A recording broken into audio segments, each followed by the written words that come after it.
maybe I just say one more thing. Maybe you can talk a little about your career in augmented capital and why you decided to make this. Okay, so I got to talk. I can do some marketing. He's telling me I can do that now. So maybe I'll talk briefly about why I transitioned from, I guess, being part of an internet business to then investing. And coming back to my first theme, which is timing. I'd met Jacob Rothschild in 1999 when we were raising money for Flutter, and he was one of the only people that didn't offer us money. You can tell what a shrewd investor. And he'd been hearing about this internet, and we sat with him, and he just said, "Look, it sounds fascinating, but you guys are 24, 25 years old. You're telling me that your business is valued like this. I've never heard anything in all my years so ridiculous. But you're lovely guys, and I wish you luck." And off we went. And we were just excited to have met. And we did we had a couple of meetings like that. And I might not have time to tell you the other one, where we were basically kicked out of someone's office. But he was a real kind of, I guess, an Alan Sugar type. But Jacob was very polite. And anyway, I kept in touch. I think if you meet interesting people, you've got to do whatever you can to kind of keep in touch with them. And it's not like I started to stalk him and pester him, but every couple of years I would say, Jacob, actually, you were right at the time that we were a little bit, crazy, but it's somehow we've turned this into a somewhat, successful business, and it's growing. And he said, "Come and talk to me, come and tell me about what's going on, and talk to me about trends in the web." And I'd say, technology is going to take over the world. And I said, "You've got to do this, you've got to do that." So every couple of years I'd kind of fire him up, and then I'd disappear again. And I decided I wanted to come back to London. I'd been overseas for many years, and it was my kind of 2-year meeting. So he invited me, "Come and have lunch, come and tell me what you're going to do." And I said, "Look, actually, I'm coming back to London, and I don't really know what I'm going to do, but I want to invest as an angel. I'm hugely excited still." This was in late 2008. I'm hugely excited still about the web. I think, we're only at the start of this journey. And I think, having been backed by venture capital, I think they've got a lot of shortcomings. And I think having been through this experience, I've learned so much I could really add some value to some early stage businesses.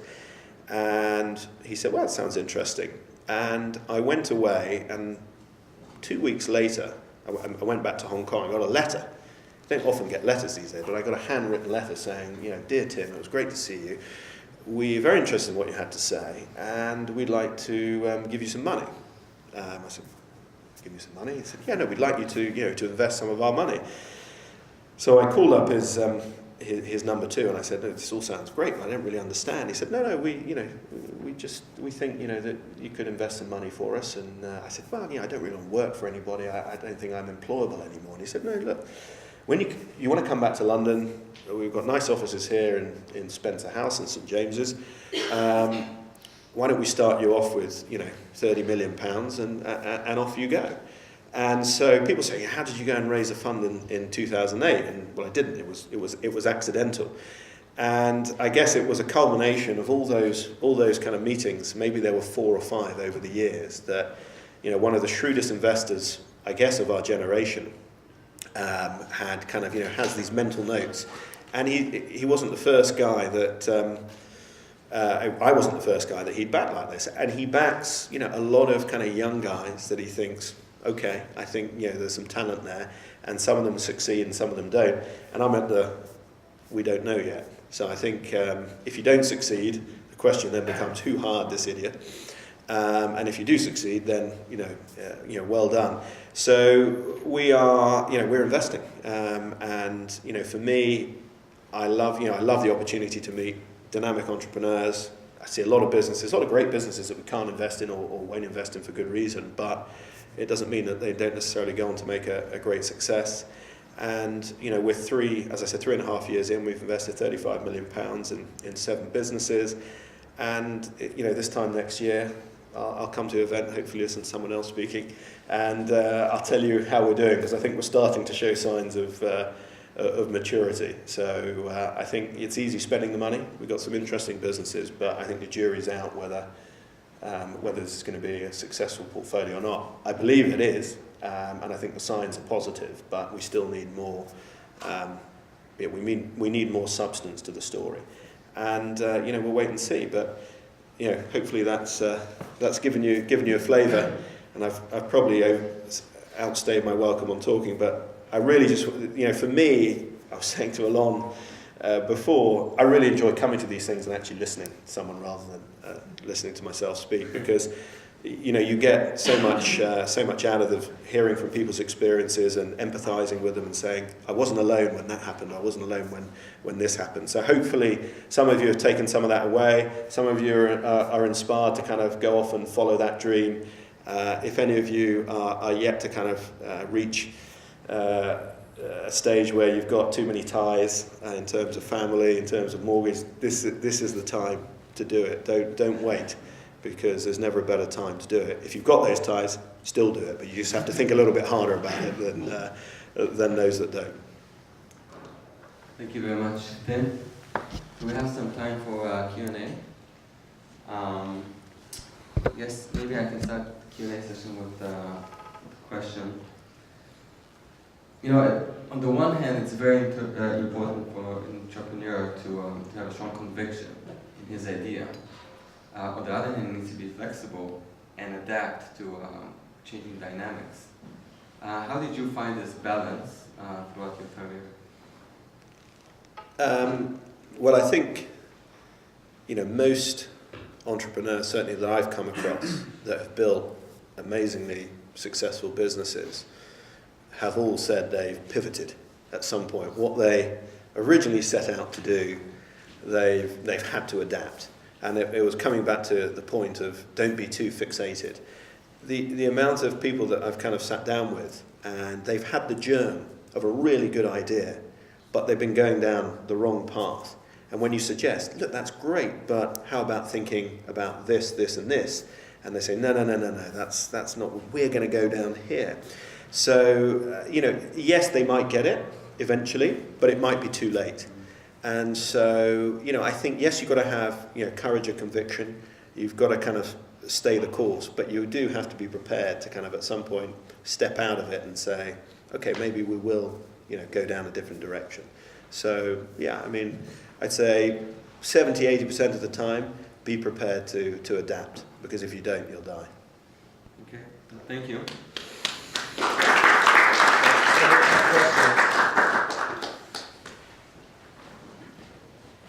Thank you for such a fascinating insight. I've got a couple of questions regarding your role as an investor. First of all, when you do invest in a company, how active are you once the investment's made in terms of the involvement you have in the company? And secondly, I'm not sure if this is something you're willing to answer, but can you tell us who you've invested in and maybe why as well, please? So I think every investor, every VC will tell you they're very active and they're going to add lots of value. I think the reality is that very few do. And I had first-hand experience. Of course, Atomico are backed by one of the great internet entrepreneurs, the founder of Skype. So I think their philosophy is very similar to ours. I don't really know how to be a VC. I just know how to, help businesses grow. And I think if you can share that experience, that's why people are taking our money versus maybe a bigger branded name. And so we are active. We can't run these businesses because, that's not, you're not going to have enough time in the day and you're backing people to do it. But I sit on the board, or my partner will sit on the board, but I sit, at the moment we're in 7 businesses, and I sit on the board of 6 of them. And we are active where we can add value. And so I'm very active in recruitment of senior, so any senior hires that the business makes, I will want to meet and interview. Not to say yes or no, but just to kind of have be that voice. Coming back to my point before, I hark back to one of the biggest challenges I've had is hiring and hiring the wrong people. And so a lot of our entrepreneurs, our founders, haven't gone through that. And so we can really be a good sounding board for that. In terms of the companies, we've invested in, we tend to invest in either disruptive technologies or businesses disrupting traditional sectors. So we've invested a lot in financial services because that is the big space. There's a disintermediation going on at the moment. So a business called Zopa, which is a peer-to-peer lender, a business called Borrow.com, which is an asset-backed lender, a business called Bullion Vault, which is the largest online platform for investors to buy gold and silver. A business called bathrooms.com, which does what you can imagine. But the interesting thing with that space is we don't care how dull the space might seem, but it's a really old-fashioned sector, very slow to go online, traditionally blighted by poor customer service and poor choice. Consumers are not driven by brand. So huge market opening up. And the argument of the retailers, who only control 20% of the market, the rest is mum and pup stores, is people don't want to buy their bathrooms online. But I can guarantee you that 5 years ago, those same people saying women will never buy clothes online and shoes. And I mean, you know, my wife said it too. Now I don't think she's been, you know, she's been in a shop for a while. She's been in a few, but you know, 90% of her purchases are online. So you know, that's an industry that's ripe for disruption. Does that? Yes, thank you very much.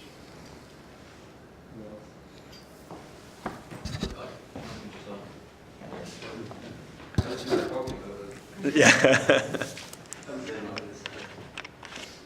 Can you give an indication as to the range of the type of investments you make value-wise, or whether you look at all different stages of a business, so you literally go from business plan right up to something really mature, and depending whether or not you do actually invest in business plan onwards, what you do around the equity piece. So, yeah, just some kind of guidance as to what level of equity your capital investment company would tend to take.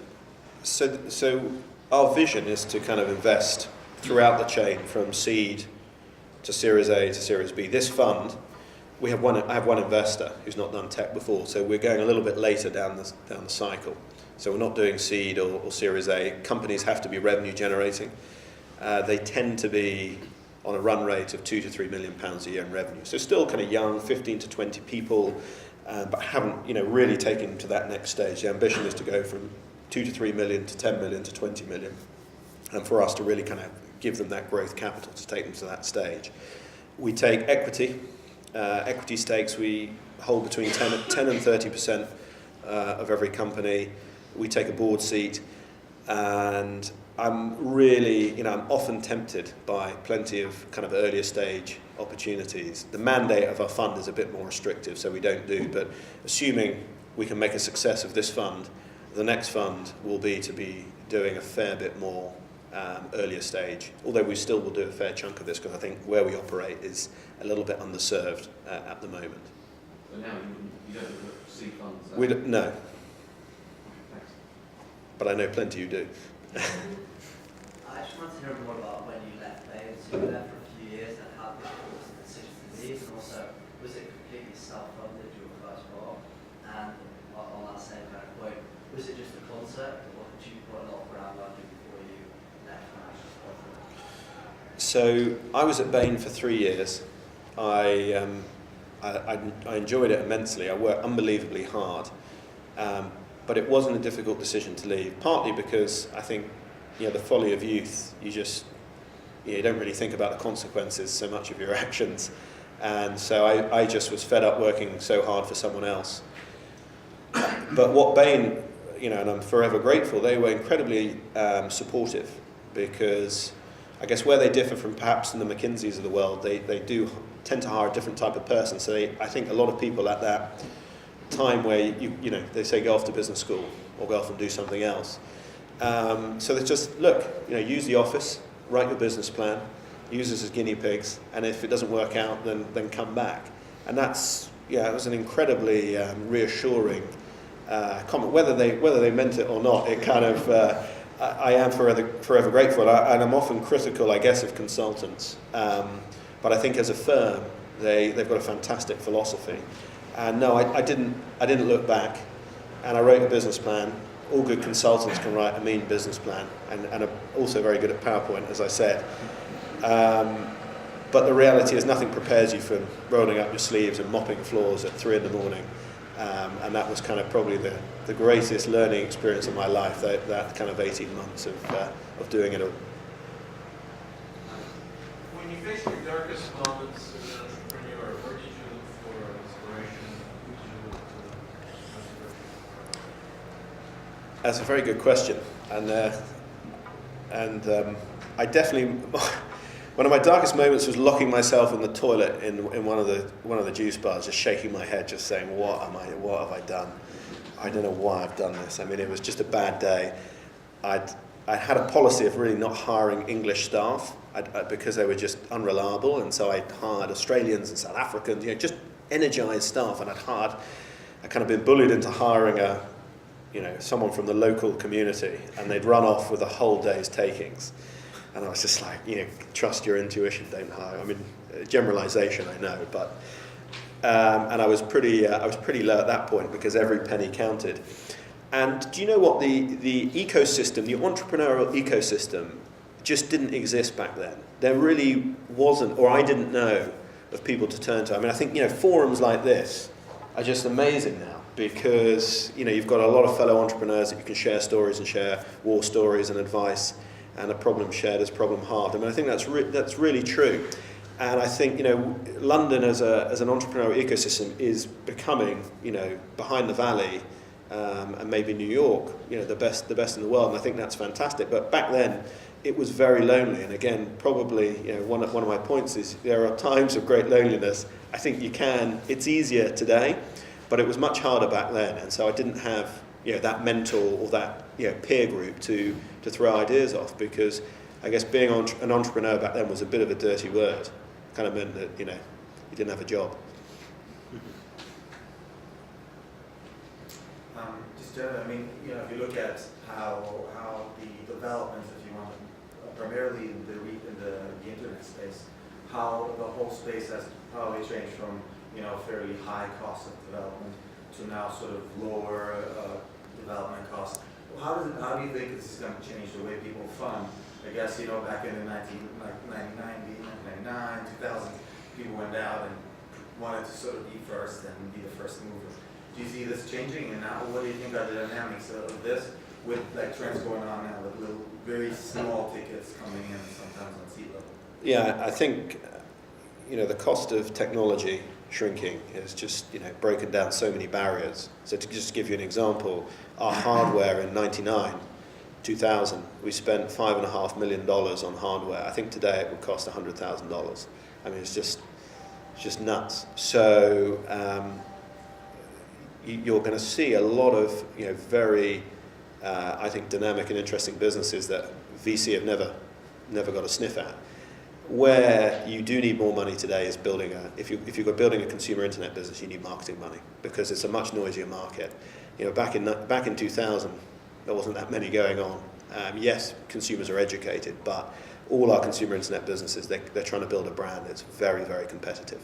So I think whereas you're not spending that money on hardware, if you want to build a brand, you'll spend that money marketing. But if you're building a B2B or a software business, then yeah, I mean absolutely. I think you might bypass the whole VC market altogether. Do you think actually you probably for a brand you need more money than you used to? Absolutely, without a shadow of a doubt. Question here? Thanks, sorry. I actually read a book recently that Harvard professor stood up some class and said, how many of you want to be entrepreneurs? And a lot put their hands up. And said, how many of you guys want to be in sales? And a lot put their hands down. What would you say about that? Do you think it's very important to be selling but not overselling? And how do you manage that? Because you're obviously having to pitch for just you, and you have to sort of make it sound a bit bigger than it is. Yeah, absolutely. I mean, I think if you can't sell, then find someone who can sell for you. Find a partner who will do that, because I don't think you can build a business without it. You can be the smartest guy in the world, but if you can't sell what you're trying to do, forget it. So that's a challenge. And I've seen some guys, some teams where the brains behind it is, very awkward in social situations and in a meeting, sweating and twitching, and you've got the guy next to him who's articulating the vision, and that's fine. But if you're not prepared to kind of put yourself forward, and you know what, a lot of people are scared about it because it is scary, but everyone can do it. It's a confidence thing, and if you really believe in what you do, then you have to be. If you can't sell your vision, then you're never going to raise money. So yeah, I think that's an interesting question. And again, sales, perhaps people kind of had negative connotations, but selling your vision is critical to get you to that to that next stage. That seems to be a question. Okay, I think last question from here. I'm the last question. So You mentioned Make it a earlier, good one. that's right, high expectations. You mentioned earlier that the people involved are sometimes more important than the idea, because people pivot during the process and so on. So can you maybe say what kind of people or what qualities you are looking for in people? What kind of people will really be holding this kind of substance that is needed for this kind of life, and which are less cut for this, I guess? Well, I mean, I guess a lot of it revolves around the characteristics that I was talking about. You know, driven, motivated, focused people. You know, people prepared to not to give up, not to walk away. I mean, the idea is important, Mm-hmm. but you know, the idea is nothing without the right person behind it. You know, I would say, without a shadow of doubt, you know, for every business that succeeds, 100 people have that same idea. I don't know if you find it, but you know, you have somebody who says, "I've got this idea. I don't want to tell anyone. I'm going to tell you," and then within, you know, a matter of months, you see 10 people with that same idea, and it's all about execution. So somebody who can really execute well is, you know, the earlier the business, the better. So the earlier the business, the more important the people or the person is, without a shadow of a doubt. And if you want me to try and kind of synthesize, you know, 3 or 4 characteristics, then, you know, execution, focus, you know, ability to make decisions, and intuitive. Well, thank you very much, Tim. Thanks everyone for coming. Joseph. First of all, thanks very much, Tim. Thank you.